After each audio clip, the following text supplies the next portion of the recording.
Hey guys, welcome to the IG-IdiotTorontoFan podcast, episode 3. I'm just going to start off serious note for the second week in a row. Sucks that I have to do this, but it's only proper. Today it has been reported that former NHL goaltender Ray Emery has passed away. A lot of you remember him for beating up Braden Holtby. A lot of you remember him for a lot of things. I remember him for the fact that he actually played for my hometown's Junior B hockey team. But I know this is a devastating loss to everyone in the hockey world, so let's send our prayers out to his family and friends. Have a nice life in heaven, Ray. Anyways, let's get on to the more funny stuff. Blue Jays! Oh, Blue Jays! How I love you so much! The way you win one game, then lose 5,000. Do I have to even break this to you? You're not as bad as the Orioles, but I'm just gonna fucking say it. You are done! Trade everyone, please! I'm sick of this.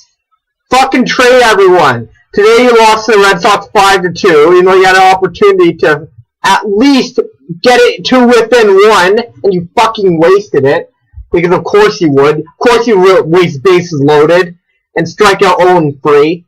And yesterday, oh my god, Tyler fucking Clippard would choke away a save. Of course he would. He always blows saves. What do you expect for a pitcher who plays for Toronto Blue Jays that isn't Roberto Osuna? And don't get me started on Chris Rowley either. Don't get me started on what's his fucking name? Lourdes Gurriel Jr. Don't get me started. Anyways, the other games, who gives a shit? The Jays are just done at this point. I don't even need to say it. All-Star break, he can't come soon enough. Jay Happ, that's going to be a nice time for him. He deserves being an All-Star, but after this, he's no longer going to be a Blue Jay if the management knows any better. I love Jay Happ, but we got to fucking rebuild. Plus, we have a bright future with Vladdy and Bo. Thank God. It's like the only thing I could cheer about right now with this fucking team. Alright, any good news? Just kidding. No, Ronaldo just went to Juventus, I don't know how to pronounce it. And I'm a Real Madrid fan. I don't have an Italian club currently. Guess Juventus is now my Italian club. Because I'm a Liverpool fan and a Real Madrid fan too. Alright, moving on. Max Patre being traded. Possibly. No shit? I mean, come on. He's just kidding. It's gonna be hard to trade him, I think. I think he's fucking overrated. Is anyone seriously gonna overpay the shit out of Pacioretty? Like, actually. Is anyone going to overpay the shit out of Pacioretty? I mean, Pooperetti. Probably not. Yeah, knowing Bergevin, he's going to trade Pacioretty and get in return, like, a 7th round draft pick, and that's it, just because it's Bergevin. Honestly, Bergevin is a hero to all of us Toronto fans, because Bergevin has been fucking over Montreal for years. Just remember, most Habs fans may be single, probably all of them, and no, your right hand doesn't count. Most Habs fans may be single, but their team will always fuck them. Alright, Lesean McCoy. Oh, God, I hate the NFL. Well, I'm just gonna come out and say it. This sounds fake as shit. This sounds fucking fake. Normally, I don't say that right off the bat, but you can tell how fishy these allegations are. Because, like, wasn't McCoy traded in, like, Florida or something? He's being accused the day that he was in Florida of abusing his girlfriend who was, like, in Georgia or something? I mean, come on. And now the lawyers reported that this accuser, who's clearly just trying to fucking mess with him, really doesn't know who did it anymore. I mean, come on. The only possibility I can see of Lesean McCoy doing it was hiring someone to do it. But you really think he would go his way to do that? Well, I know he has the money and stuff, but that's the only thing. That's the only thing I can really think of. This is so fucking fishy.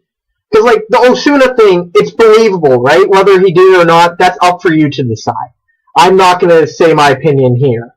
But, like, there was evidence there where it sounds like, yeah, he might have done it. But McCoy, this just came the fuck out of nowhere. Honestly. I mean, and if he did do it, of course he deserves jail. But it doesn't sound like he did it. He's going to be questioned because he got accused, and that's bound to happen. But just remember, if any of you are shaming him right now, just look at how fishy this fucking evidence is at first. Secondly, he's innocent till proven guilty. Wait till he's guilty, then shame the fuck out of him. But yeah, hopefully the Bills don't lose their top running back and one of the best running backs in the NFL. Frederick Gauthier and Andreas Janssen signed with the Leafs, so yeah, there we go. There's some good news. So there's some fucking good news right there. Andreas Janssen, Frederick Gauthier. I'm happy about this. Finally, something fucking good. Let's get to Andreas Janssen first. Calder Cup Playoffs MVP. He has signed a qualifying offer, which means he's going to be with the Leafs for another year. It's a two-way contract. He has the NHL salary of $787,000. I mean, $787,500. I fucked that up. My bad. And Frederick Gauthier. Let's see what Frederick the Goat has, as in Frederick Gauthier, not Frederick Anderson. You know what I mean. Where the fuck is the fucking news? He has a 2-year contract. Gauthier is gonna make $675,000.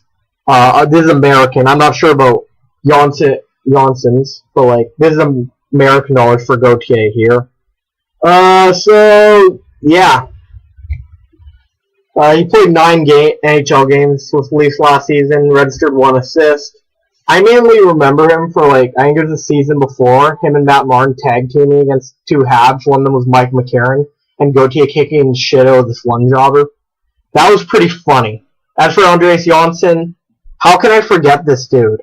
He scored his first NHL goal in that game where the Leafs beat Montreal 4-0. That was the final Toronto-Montreal game before I got to see it live. And he was, of course, the Calder Cup Playoffs MVP. I forget what trophy they called that. But, of course, it was well-deserved. He was fucking crazy in Game 7. It's absolutely amazing. Played 9 NHL games last season.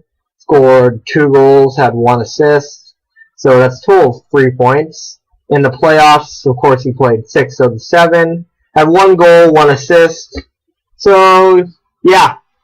But let's go to his Marley stats, because his Marley stats will say a lot more about him, because he played more with the Marlies last season. He played 54 games with them, had 26 goals, 28 assists, which means 54 points. And in the playoffs, as in Calder Cup playoffs, he played 16 games, 10 goals, 14 assists, 24 points. And yeah, he, of course, is a winger. And honestly, I like what this one Sportsnet analyst said. It was pretty awesome what they said. They said after the Calder Cup Finals Game 7 that he might as well have just thrown his fucking jersey to a kid in the audience, because he's not going to be needing that anymore. And honestly, I can absolutely agree with that. I think he's going to be surefire, I can't even speak right now, stay in the NHL for quite a while. Alright, so now that we got that awesomeness out of the way, you know, the Leafs just being awesome as usual. You know the world is ending when the Leafs are the pride of Toronto again. Well, I mean, they, like, always were with their 13 Stanley Cups, but, like, they were embarrassed for so long, and I'm still not used to it, okay? I still have yet to get used to this. I am so used to being miserable, and Game 7 this year did not help at all. But I'm still getting used to this. This is pretty awesome. Alright, so Argonauts this week. They took on the Edmonton Eskimos again. There's one difference, though. Well, actually, 2 differences. First difference, they did not play in Toronto. They played in Edmonton. Second difference, they lost.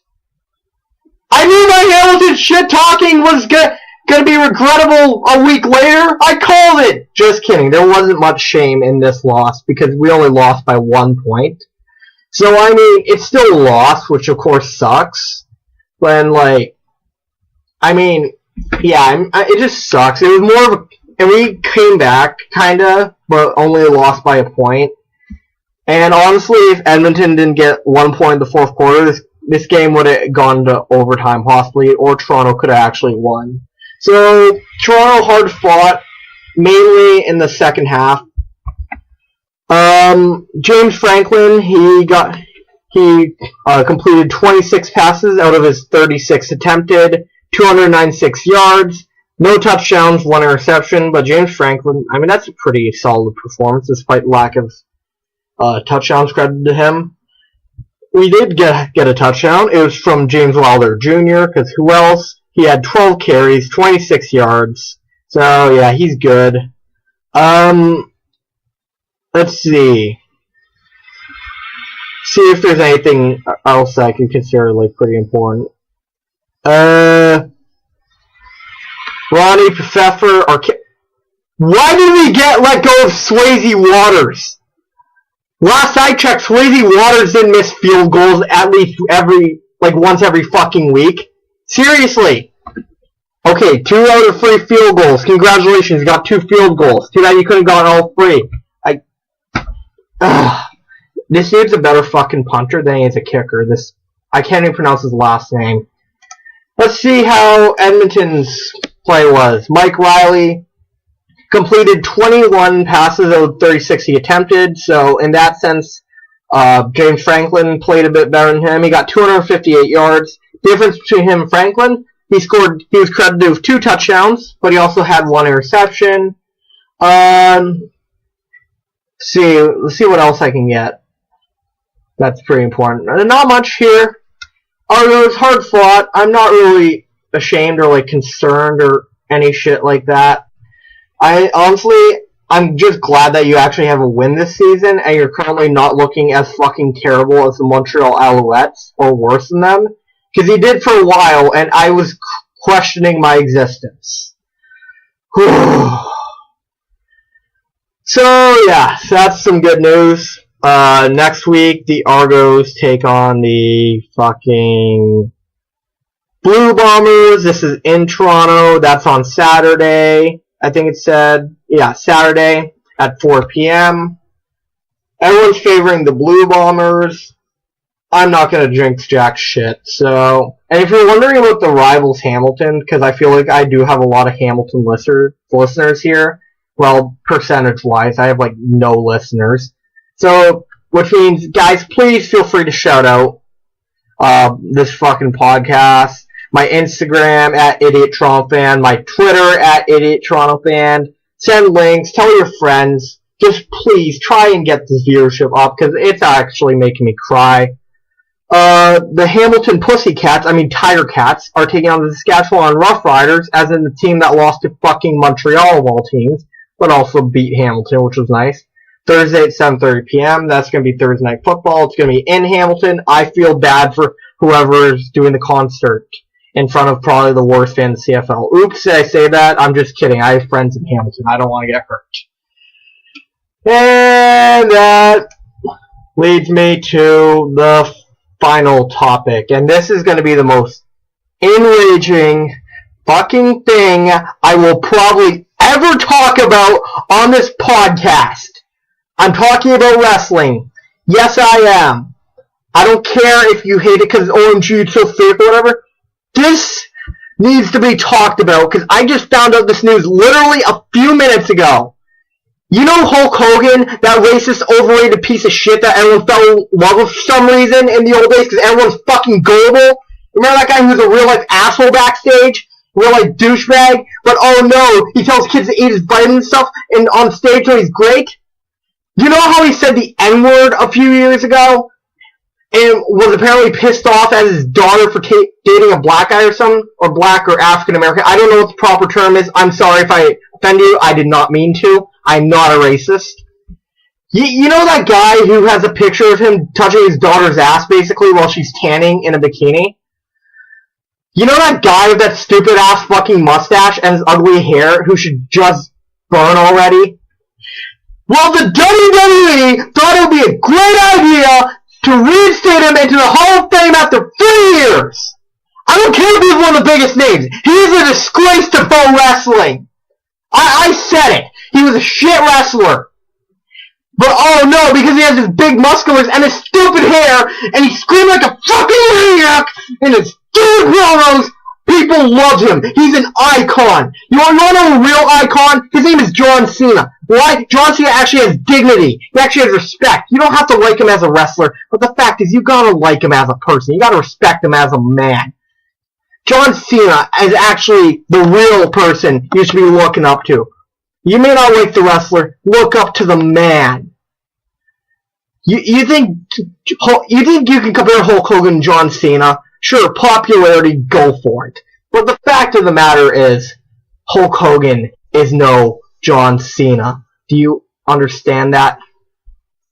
John Cena, with all his charity work, goes to the Make-A-Wish Foundation. I think he's granted the most wishes for Make-A-Wish in history. I don't know if it's just in like WWE wise or if it's like out of everyone who works with Make-A-Wish. He just seems like one of the greatest people ever. And I know he's gonna be in the Hall of Fame, but I'm just pissed off to the point that I might not even watch WWE Extreme Rules tonight, which is on WWE Network, which in Canada is available for $11.99 a month because Rogers likes to pilfer all of our money. It's on at 7 or 8. I'm not sure. I might watch tonight. I might not. I'm just fed up, pissed off with this, because like, just when you think WWE is heading in the right direction of getting away from this past, and like, I don't know. I know they can't do like what they did to Hulk Hogan, like taking him out of the Hall of Fame to the Ultimate Warrior because he's dead. And I know he's dead, but he was a real life piece of shit. Yeah, he's a homophobe. Did you know that? Yet apparently he's some idol that kids should look up to. Hell no. Get the fuck out of here with that crap.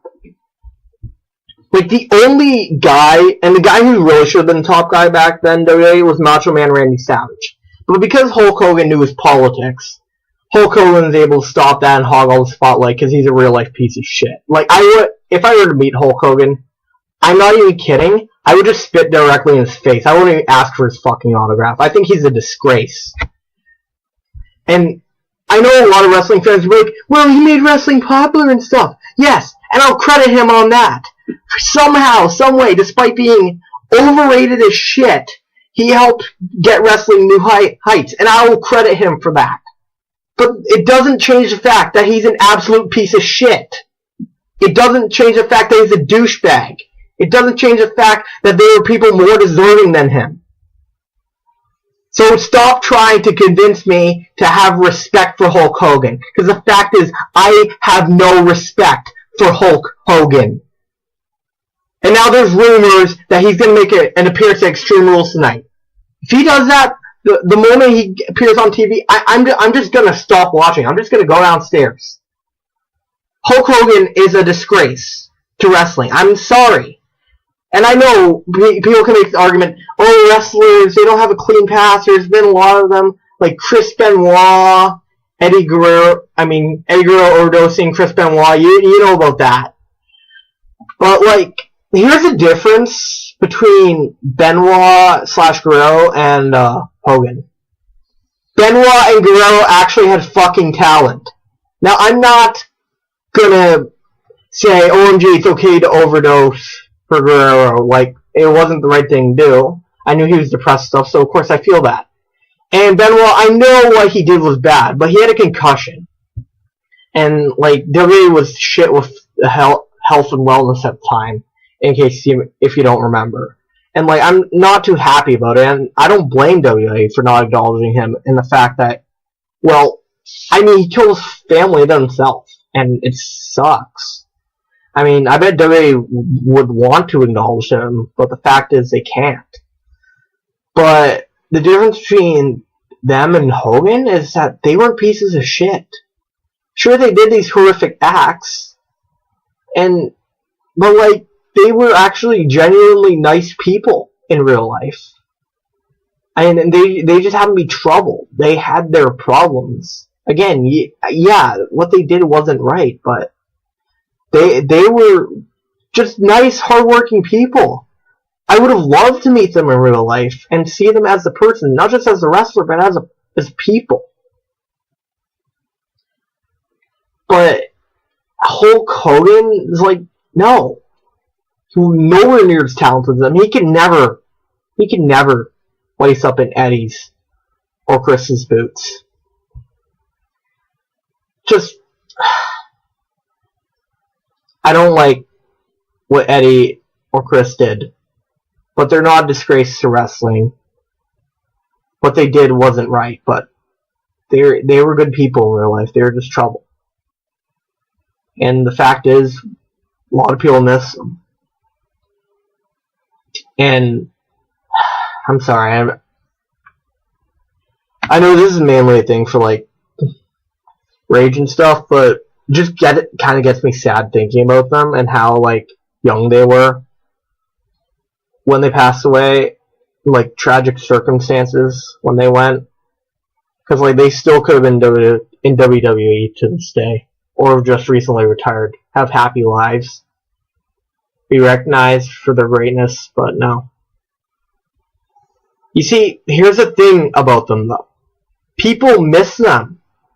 People, when they think of them, sure, sometimes they think about the tragedies, but they think about the good that they've done.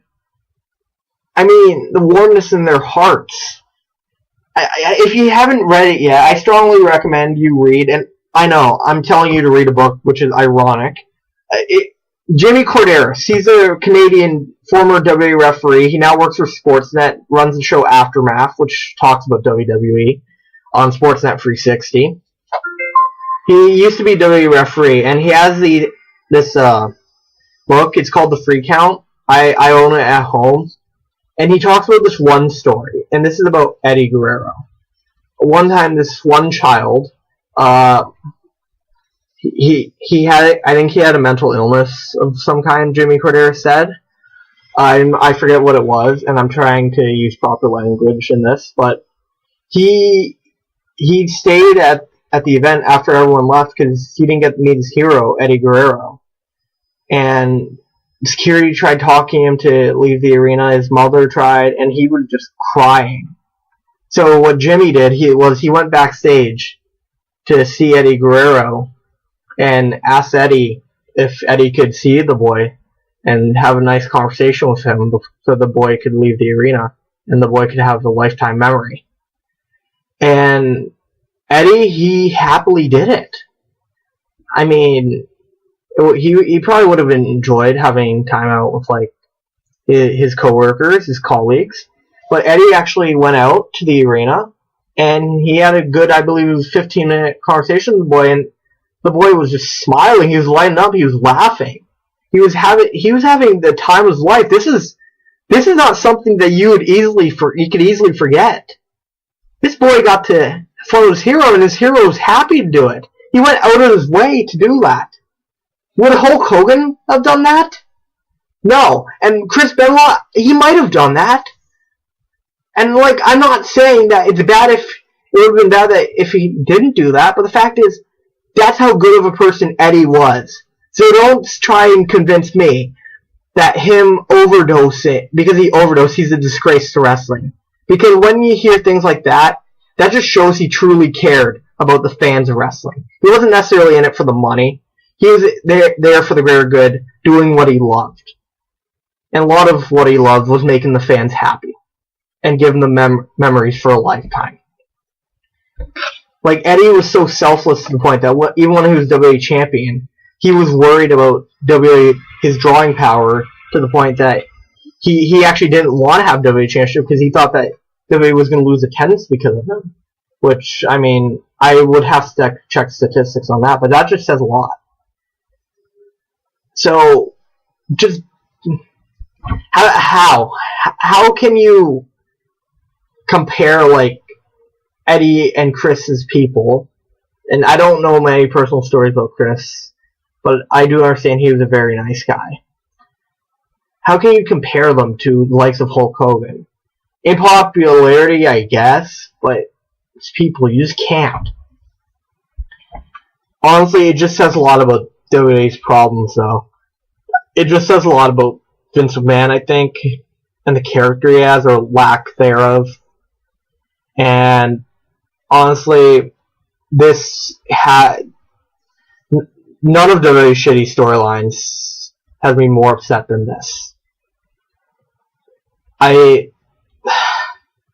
This is why I'm glad we have alternate options like New Japan and stuff, because this sucks.